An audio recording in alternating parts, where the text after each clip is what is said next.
जय श्री राम दोस्तों। राजा जनक के दरबार में परशुराम जी का आगमन।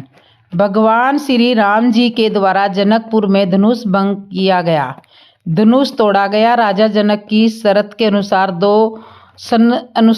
तो धनुष टूटते ही श्री सीता जी और राम जी का विवाह संपन्न हो गया। यह बात वहां उपस्थित गुरुजनों ने राजा जनक जी से कही। माता जानकी द्वारा राम जी के गले में जयमाला डाली गई। पूरे जनकपुर में हर्षोल्लास हुआ। राजा जनक और माता सुनैना जी मन में बहुत प्रसन्न हुए, किंतु वहां उपस्थित कुछ घमंडी राजा लोगों ने यह स्वीकार नहीं किया। वह यह नहीं चाहते थे कि सीता और राम जी का विवाह हो। कोई कहता है यह ठीक नहीं है, क्या केवल धनुष तोड़ने से ही विवाह पूर्ण हो जाएगा? हम ऐसा नहीं होने देंगे। कोई कहता है इन दोनों भाइयों को पकड़कर बांध लो और राजा जनक को भी इनका पक्ष लेते हैं तो इनके साथ भी ऐसा ही व्यवहार करो। दुष्ट राजाओं की बातें सुनकर लक्ष्मण जी इधर उधर देखते हैं कि आवाज कहाँ से आ रही है, किंतु वह डरपोक राजा लक्ष्मण जी की ओर देखते ही चुप हो जाते थे। लक्ष्मण जी समझ नहीं पा रहे थे कि बोल कौन रहा है। माता सीता भी मन ही मन बहुत भयभीत थी। दुष्ट राजाओं के वचनों को सुनते हुए माता सुनैना जी के समीप में पहुंची। तभी वहां महामुनि परशुराम जी का आगमन हुआ। परशुराम जी का आगमन होते ही दरबार में एकदम चुप्पी छा गई। सब मौन हो गए, जो जहां था वहीं रह गया। सारे राजा भयभीत हो गए, कांपने लगे। परशुराम जी को देखते ही जो जहां था वहीं से दंडवत प्रणाम करने लगे। उनके सामने जाने से किसी में साहस नहीं था। जानते हैं, उनके सामने जाने का मतलब मौत को बुलाना। उनके सामने गए और उनका फरसा चल गया तो उससे कौन बचाएगा। इसलिए बिना पूछे ही जो जहाँ थे वहीं से अपना और अपने पिता का नाम बताने लगे। सब थर थर कांपने लगे। जानते हैं, क्रोधी मुनि है, कितनी ही बार पृथ्वी को वीर राजाओं को समाप्त कर चुके हैं। सब आपस में यही खुसर फुसर कर रहे हैं। एक राजा तो कहने लगा कि बहुत बुरा हुआ, आज हम बहुत बुरे फंसे। ना तो हम धनुष तोड़ पाए और अब लगता है कि बिना मौत ही मारे जाएंगे।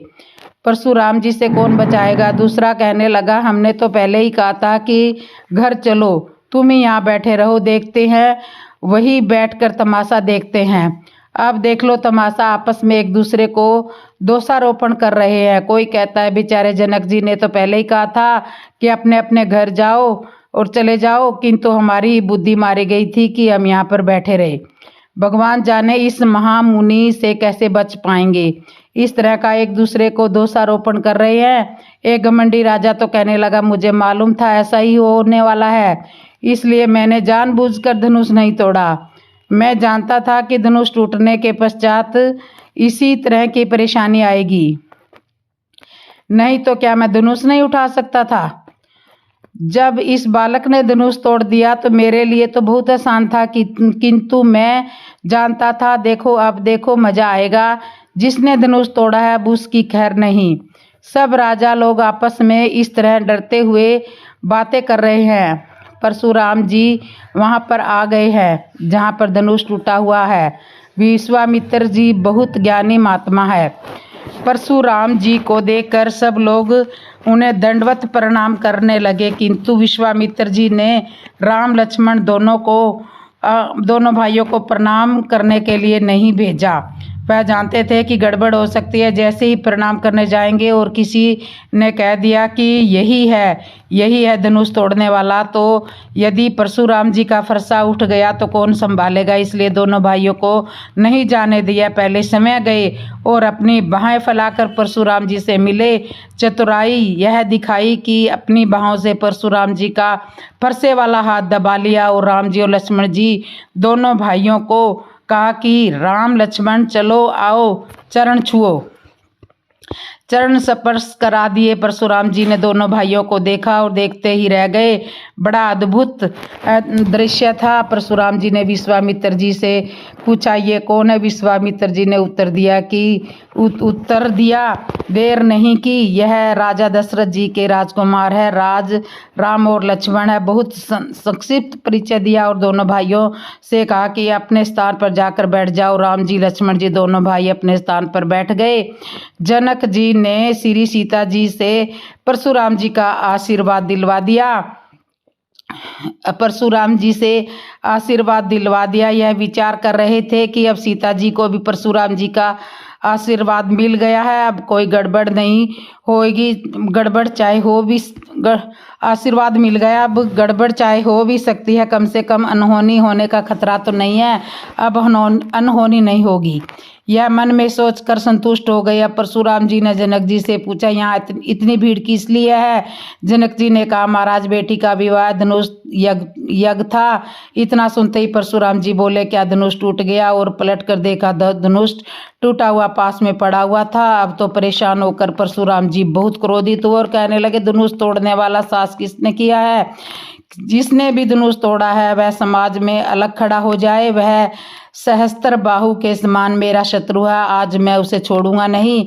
यह सुनकर कपटी राजा आपस में बातें करने लगे, कहने लगे, भगवान जो करता है अच्छे के लिए करता है। अच्छा ही हुआ कि हमसे धनुष नहीं टूटा, यदि हम धनुष तोड़ देते तो इनसे कैसे बच पाते? इनसे सुलझना तो बहुत मुश्किल है। भगवान ने अच्छा ही किया हमसे धनुष नहीं टूटा। भगवान को प्रणाम कर रहे हैं कुछ दम्भी कपटी राजा, अब आपस में बातें कर रहे हैं। अब आएगा मजा, और बुलाओ राजाओं को और तोड़वाओ धनुष।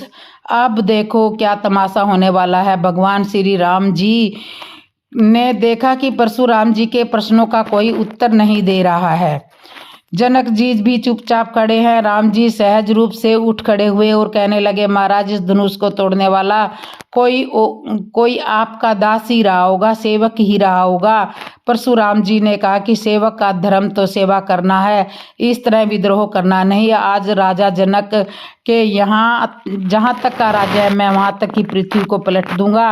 लक्ष्मण जी मन ही मन मुस्कुरा रहे हैं कि पृथ्वी को धारण मैंने किया है और यह मुनिराज पृथ्वी को पलटने की बात कह रहे हैं। परशुराम जी जनक जी के दरबार में बार बार परसा दिखा रहे हैं, गर्जना कर रहे हैं। राजा लोग थर थर काँप रहे हैं, कहते हैं आज तो बिना मौत ही मारे जाएंगे। कम से कम धनुष तोड़कर मरते तो यह बात तो रहती कि धनुष तोड़कर मरे, किंतु कुछ भी हाथ नहीं लगा। अब तो परमात्मा ही रक्षा करेंगे, वही सही है। इससे आगे जब राम जी को पता चला कि परशुराम जी को बहुत क्रोधित हो रहे हैं, तो वो ही उनके पास जाकर उनसे बोलते हैं कि मैंने ही धनुष को तोड़ा है। सुनिए परशुराम और लक्ष्मण का संवाद, क्या क्या बातें होती है लक्ष्मण जी और परशुराम जी के बीच में। श्री राम जी के द्वारा धनुष टूटने के बाद राजा जनक के दरबार में परशुराम जी का आगमन तो आपने सुना है। वह बहुत क्रोधित थे।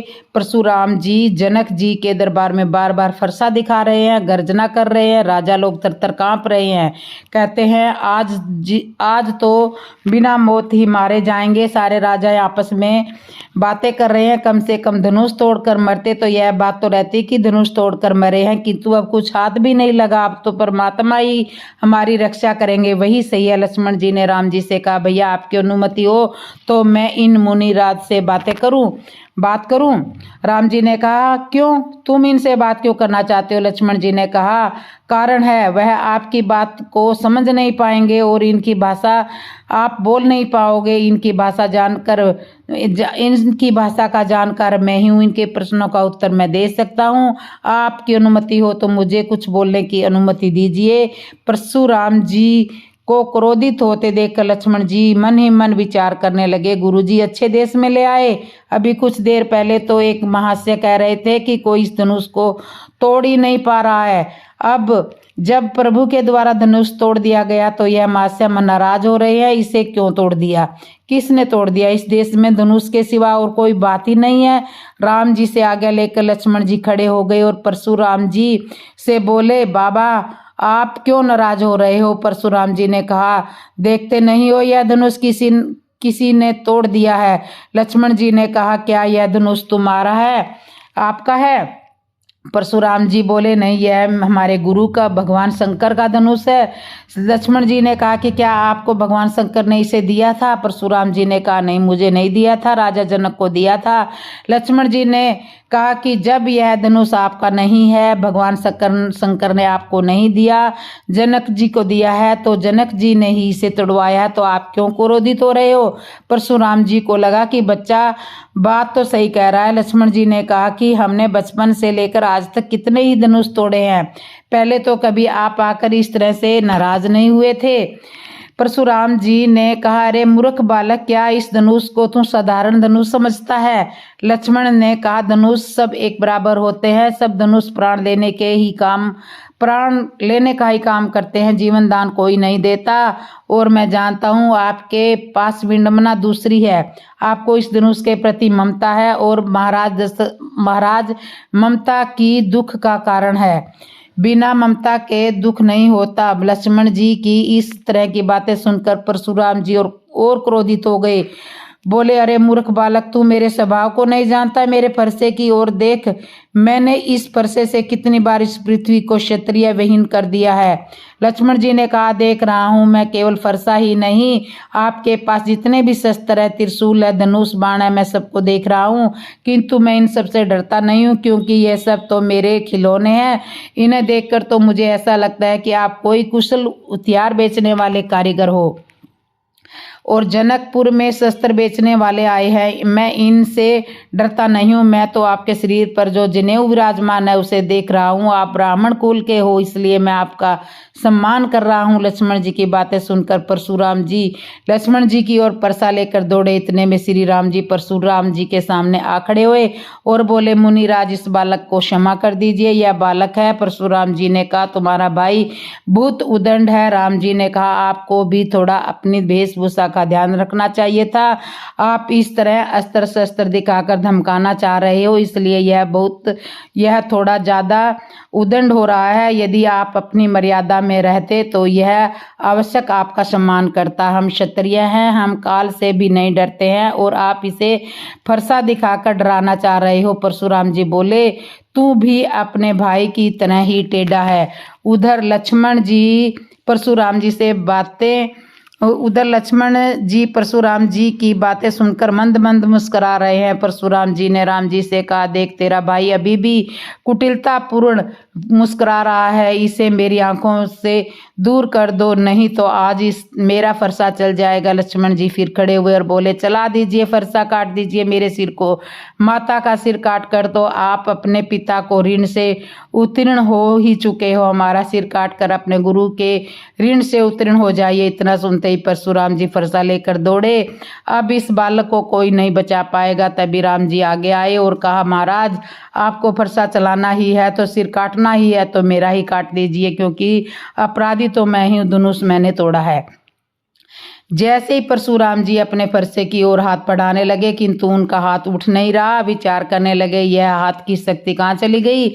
ध्यान में आया कि यह शक्ति कहाँ गई थी? यह तो भगवान से प्राप्त हुई थी, क्या यह वापस वहीं तो नहीं चली गई? जैसे ही परशुराम जी को यह बोध हुआ, उन्हें लगा कहीं यह समय नारायण ही तो नहीं है। अपने संशय को मिटाने के लिए उन्होंने राम जी से कहा, आप राम हो तो मेरे इस धनुष बाण को धारण कीजिए। जैसे ही परशुराम जी ने इतना कहा तो उनका धनुष बाण समय ही राम जी के हाथ में चला गया। परशुराम जी समझ गए, यह तो आवश्यक भगवान है, क्षमा प्रार्थना करने लगे। भगवान ने उनकी प्रार्थना स्वीकार की और कहा, अब यह धनुष बाण मेरे हाथ में आ चुका है, अब इसे कहाँ चलाना है आप ही बताइए, मैं इसे चलाकर मैं किसे नष्ट करूंगा? परशुराम जी ने कहा, इसे चलाकर आप मेरे पुण्य को नष्ट कर दीजिए। लक्ष्मण जी ने कहा, गुरुदेव, पाप नष्ट करवाइए। लक्ष्मण ने कहा, गुरुदेव, पाप नष्ट करवाइए, पुण्य क्यों नष्ट करवाना चाहते हो? परशुराम जी बोले, पाप तो मेरे प्रभु के दर्शन से ही नष्ट हो गए हैं, मैं अपने पुण्य ही नष्ट करवाना चाहूँगा। इस तरह राम जी ने बाण चलाकर परशुराम जी के पुण्य को नष्ट कर दिया। परशुराम जी वापस तपस्या के लिए वन में चले गए। तो इस तरह से लक्ष्मण का और परशुराम जी का संवाद हुआ। माली ने भगवान राम को बगीचे में प्रवेश करने का क्या उपाय बताया, सुनिए। जनकपुर में पुष्पक वाटिका में जब माली ने राम जी से कहा कि आप पूजा के लिए फूल लेने के लिए आए हो तो हाथ तो धोना ही पड़ेगा, और हाथ धोने के लिए तुम्हें सरोवर में जाओगे। सरोवर में पत्थरों की सीढ़ियाँ लगी हुई है, आपके चरण उसमें पड़ेंगे, और यदि वह पत्थर नारी बन गए तो बहुत बड़ी मुश्किल आ जाएगी।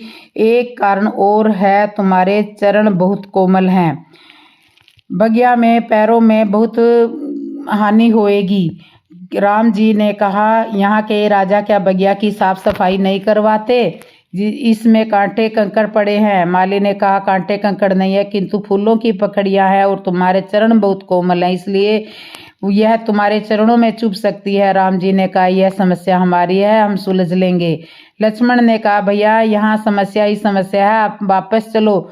राम जी ने कहा, ठहरो ठहरो, कुछ तो उपाय होगा। राम जी ने माली से कहा, भाई यह बताओ इन सब समस्याओं का क्या समाधान है? माली ने मुस्कुराते हुए कहा, प्रभु यह भक्ति की नगरी है, तुम्हें प्रवेश मिल सकता है जब तुम जानकी जी की जय बोलोगे तो तुम्हें बगिया में प्रवेश होने दिया जाएगा। लक्ष्मण जी तो थोड़े से खिजे हुए थे, व्यंग करते हुए बोले, भैया बोल दीजिए जानकी जी की जय, क्या बिगड़ता है? राम जी ने कहा, लक्ष्मण जानकी जी की जय बोलूं कुछ अटपटा नहीं लगेगा क्या?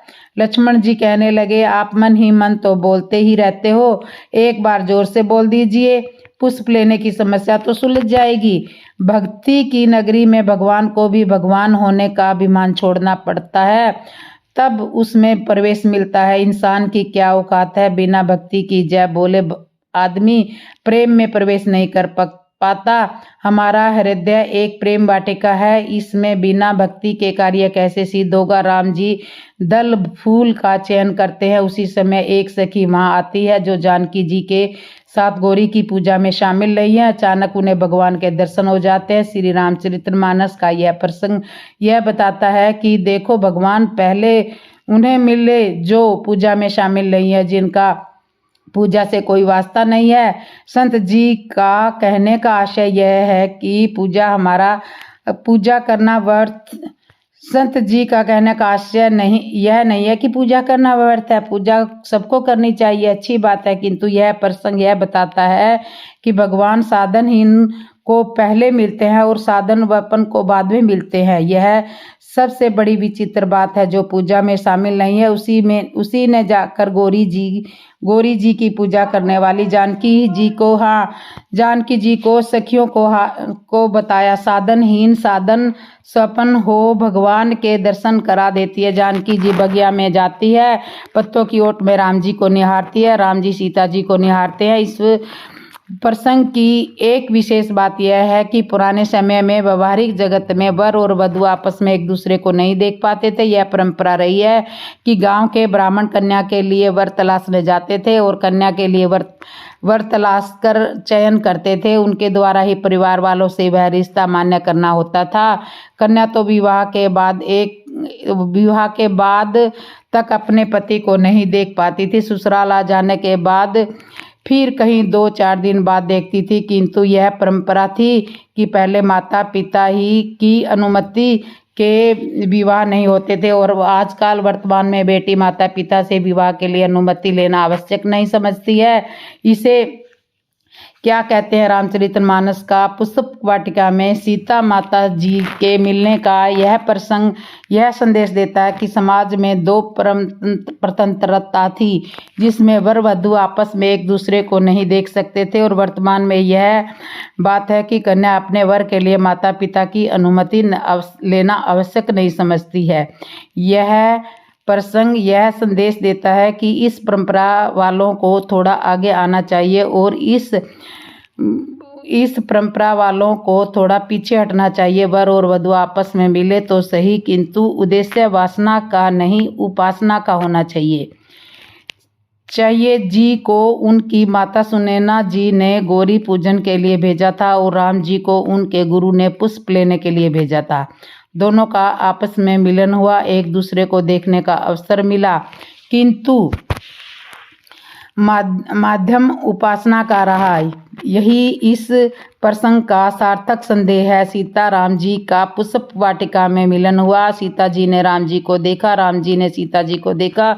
सीता जी राम जी के दर्शन करने के पश्चात भगवान की सांवली सूरत को हृदय में बैठाकर दोबारा गौरी माता के मंदिर में प्रसन्न होते हुए पूजा करने के लिए गई। पहली बार जब पूजन कर रही थी तब गौरी माता ने अपने रूप के अनुरूप गौरी माता से अपने रूप के अनुरूप वर मांगा था। दूसरी बार जब गई तो मन में संकोच है, संकोचा कर वरदान मांग रही है। रामायण के ममर्ज संत प्रसंग का अर्थ निकालते हैं कि सीता जी संकुचा क्यों रही है। पहली बार तो नहीं संकुचाई थी, फिर दूसरी बार किस लिए संकुचा रही है। संत कहते हैं कि पहली बार जब वरदान मांगा तब से सीता जी को किसी से संकोच नहीं था, क्योंकि वह अकेली थी और अपने अनुरूप वरदान मांग रही थी। दूसरी बार जब गई तो हृदय में राम जी की मूर्ति को बैठाकर वरदान मांग रही थी, बस संकोच राम जी की उस मूर्ति से हो रहा था। गौरी माता से विनती कर रही है कि आप तो सबके हृदय को जानने वाली हो, मुझे क्या वरदान चाहिए वह आप जानती हो। सीता जी की प्रेम भरी प्रार्थना सुनकर गौरी माता के कंठ से पुष्प माला खिसक गई और मूर्ति मुस्कुराई। वहाँ भी बड़ी अद्भुत बात है कि मूर्ति गौरी जी की नहीं मुस्कुराई, मूर्ति सीता जी के हृदय में बैठी श्री राम जी की मूर्ति मुस्कुराई है, इसलिए कि सीता जी ने अपने लिए गौरी माता से वरदान मांगा। गौरी माता ने प्रसन्न होकर पुष्पमाला खिसका कर यह संकेत किया कि तुम्हारा मनोरथ पूर्ण हुआ है। यह सुनकर सीता जी के हृदय में विराजमान राम जी की मूर्ति मुस्कुराई। चलो श्री सीता जी के साथ साथ हमारा भी काम बन गया। यही इस प्रसंग का वास्तविक अर्थ है। राम लक्ष्मण दोनों भाई जब पुष्प लेकर गुरु जी के पास गए तब गुरु जी ने उन्हें विजय होने का आशीर्वाद दे दिया, किंतु दूसरे दिन जब यज्ञ मंडप में जाना था तब गुरु जी ने अपना बयान बदल दिया। दोनों भाइयों ने कहा, चलो आज धनुष यज्ञ चलकर देखते हैं, विधाता किसको यश प्रदान करेगा। तो इस तरह से लक्ष्मण जी का राजा जनक पर बहुत ज़्यादा क्रोधित हुए। गुरु विश्वामित्र जी के साथ दोनों भाई जनक जी द्वारा बनाए गए यज्ञ मंडप में पहुंचे। जनक जी ने गुरु वशिष्ठ जी सहित दोनों भाइयों को ऊंचे सिंहासन पर बैठाया। वहां पर राम जी एक हैं और देखने वाले अनेक हैं। जिनका जैसा भाव है उसी भाव के अनुरूप वो भगवान को देख रहे हैं। राजा जनक ने जब देखा कि सभी लोग वहाँ पर उपस्थित हैं तब उन्होंने अपने बंदीजनों को बुलाया और कहा कि अब घोषणा की जाए कि धनुष भंग की। राजा जनक के बंदीजन बहुत होशियार थे। वह चाहते थे कि राजा जनक को श्री सीता जी का विवाह राम जी के साथ कर देना चाहिए ताकि यह धनुष तोड़ने वाला कार्यक्रम स्थगित हो जाए। समय बर्बाद करने से क्या फायदा। बंदीजन बड़े चतुर थे। उन्होंने घोषणा की, यह जानते हैं कि हमारी घोषणा सुनकर समझदार लोग वहां से चले जाएंगे और जो घमंडी होगा वो यहाँ पर बैठे रह जाएंगे। यह तो आवश्यक अपना जोर आजमा देंगे। बंदीजनों ने कहा कि सुनो सब राजा लोग बड़े ध्यान से सुनो। यह सामने जो धनुष रखा है इसे तोड़ने का जिसने भी साहस किया उस समझ लो वही हाल होगा जिसका राहु के पास जाने से चंद्रमा का हो जाता है। फिर भी किसी को अपने बल का अभिमान है तो आवश्यक अपने बल का प्रयोग करके अपनी वीरता का प्रदर्शन कर सकते हैं। जनक जी को यह सुनकर बड़ा आश्चर्य हुआ। उन्होंने बंदीजनों से कहा कि क्या मैंने आप लोगों को इस तरह की घोषणा करने के लिए कहा था। बंदीजनों ने कहा, ठहरिए महाराज, हम वही कर रहे हैं जो आपने कहा है, थोड़ा धैर्य रखिए। किंतु फिर बंदीजनों ने कहा, भगवान का यह धनुष है, इसे जो भी महाबली योद्धा तोड़ सकेगा उसका विवाह जानकी जी के साथ कर दिया जाएगा। बंदीजनों की घोषणा सुनकर कुछ राजा लोगों को समझदार थे वो वहां से खिसक गए और बाणासुर जैसे योद्धा भी वहां से चले गए, उन्होंने धनुष को छूने का प्रयास नहीं किया, ऐसा रामायण में लिखा हुआ है। किंतु कुछ अभिमानी राजा थे जिनको अपनी भुजाओं के बल पर बहुत अभिमान था। वह कहने लगे, हम आवश्यक धनुष को तोड़ेंगे, हमारी भुजाओं में बहुत बल है। बंदीजनों ने कहा, आवश्यक तोड़िए, किंतु इतना समझ लीजिए जिनकी 20-20 भुजाएं थी वो भी यहाँ से धीरे धीरे खिसक गए। आप अपना बल प्रयोग अवश्य कीजिए। अब वीर राजा उकला कर इसलिए उठे कि वह सोच रहे थे कि कहीं हमसे पहले कोई धनुष ना तोड़ दे, इसलिए वह उकला कर उठे और जो काम पहले करना था वह बाद में कर रहे थे। पहले अपने गुरु को प्रणाम करना चाहिए था, किंतु उठे और उठकर चल दिए, फिर प्रणाम किए। प्रणाम करने से इस प्रसंग का कई विद्वानों ने अलग अलग अर्थ निकाला। एक विद्वान तो कह रहे हैं कि इन राजाओं ने अपने गुरु को प्रणाम नहीं किया, बल्कि अपने गुरुओं ने ही इनको प्रणाम किया, क्योंकि अभिमानियों के गुरु भी कुछ इसी तरह के होते हैं। वहाँ उपस्थित राजा लोग मन ही मन गणेश जी से प्रार्थना कर रहे हैं कि गणेश भगवान, इससे धनुष को मत तोड़वा देना, नहीं तो हमारा क्या होगा। अब गणेश जी के सामने बहुत बड़ी समस्या हो गई कि एक की सुने या हजारों की सुने, क्योंकि धनुष तोड़ने वाला गणेश जी से प्रार्थना करता है कि गणेश जी मुझे आशीर्वाद दीजिए ताकि मैं धनुष को तोड़ दूं, और जब उससे धनुष नहीं टूटता तो वह हजारों की संख्या वालों में बैठ जाता है और प्रार्थना करता है कि गणेश भगवान, मुझसे नहीं टूटा तो इससे भी नहीं टूटना चाहिए, नहीं तो मेरी भी बेइज्जती हो जाएगी। रामायण में तो कुछ इस तरह से भी लिखा है कि 10,000 राजाओं ने एक साथ मिलकर इस धनुष को तोड़ने का प्रयास किया था, किंतु धनुष हिला भी नहीं सके थे। जनकपुर में जब जनक जी के राज दरबार में कोई भी वीर योद्धा धनुष को नहीं उठा पाया था, तो यह देखकर राजा जनक को बड़ी निराशा हुई थी और क्रोध में भरकर बोले, बस अब मेरा बहुत अपमान हो चुका है। अब मैं जान चुका हूं कि इस धरती पर कोई भी वीर नहीं है, मेरा संकल्प पूरा नहीं हो सकता। सब राजा लोग अपने अपने घर चले जाइए, लगता है ब्रह्मा ने मेरी पुत्री के लिए कोई वर ही नहीं रचा है, पृथ्वी वीरों से खाली हो चुकी है। यह सुनकर जनक जी ने राम लक्ष्मण दोनों भाइयों की ओर देखा, मन में विचार किया, देखता हूँ मेरी बातों का कुछ असर हो रहा है या नहीं। इतना सुनने के पश्चात लक्ष्मण जी को क्रोध आया, किंतु बड़ी अद्भुत बात थी कि क्रोध में भी लक्ष्मण जी उठे और श्री राम जी के चरणों का प्रणाम किया। आज ऐसा कौन करता है जो क्रोध आने पर भी वह रुक कर भगवान के चरणों को प्रणाम करके आता है, फिर कुछ बोलता है, किंतु लक्ष्मण जी क्रोध आने के पश्चात भी भगवान के चरणों का स्मरण करना नहीं भूले। इतना आवश्यक है कोई कितना भी संस्कारी हो, यदि क्रोध के वंश में हो गया हो तो वह आवश्यक ही कोई भूल करेगा। लक्ष्मण जी से भी यही भूल हुई थी। राजा जनक को सीधे जनक कहकर संबोधित किया था, भ्रष्टाचार भूल गए थे। कहने लगे, इससे अधिक मत बोलना राजा जनक, जहाँ रघुवंशी शिरोमणि प्रभु श्री राम उपस्थित हो वहाँ ऐसा बोलने का कोई साहस नहीं कर सकता कि पृथ्वी वीरों से खाली हो चुकी है। चाहूँ तो मैं इस धनुष को क्या पूरे ब्रह्मांड को गेंद की तरह उठा सकता हूँ। लक्ष्मण जी का इस तरह का क्रोध देखकर राजा लोग डरने लगे, कांपने लगे। कोई एक दूसरे को कहने लगा, अब हमारा क्या होगा, यह तो पूरे ब्रह्मांड को उठाने की बात कर रहा है। पास में बैठा हुआ दूसरा राजा कहने लगा, इसमें डरने की क्या बात है, डरने की क्या बात है, ब्रह्मांड उठेगा तो हम भी उठ जाएंगे, और जैसे ही नीचे आएगा तो हम भी नीचे आ जाएंगे, इसमें डरने की क्या बात है। वह बोला है, वह नीचे आने की बात तो नहीं कह रहा है, वह कह रहा है कि कच्चे घड़े की तरह फोड़ दूंगा, वह तो डरने की बात है ना।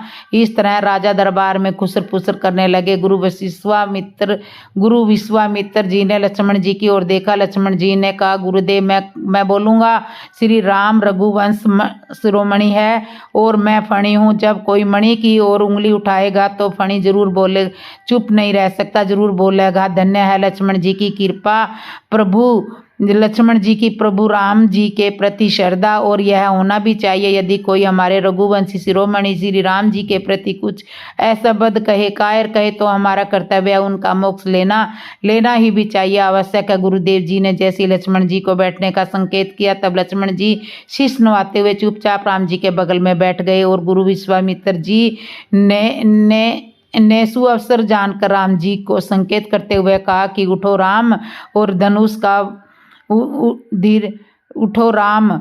उधर सीता जी गणेश जी से प्रार्थना कर रही है, हे भगवान श्री गणेश, थोड़ा सा इस धनुष का वजन कम कर दीजिए ताकि प्रभु श्री राम इसको उठा सके। गणेश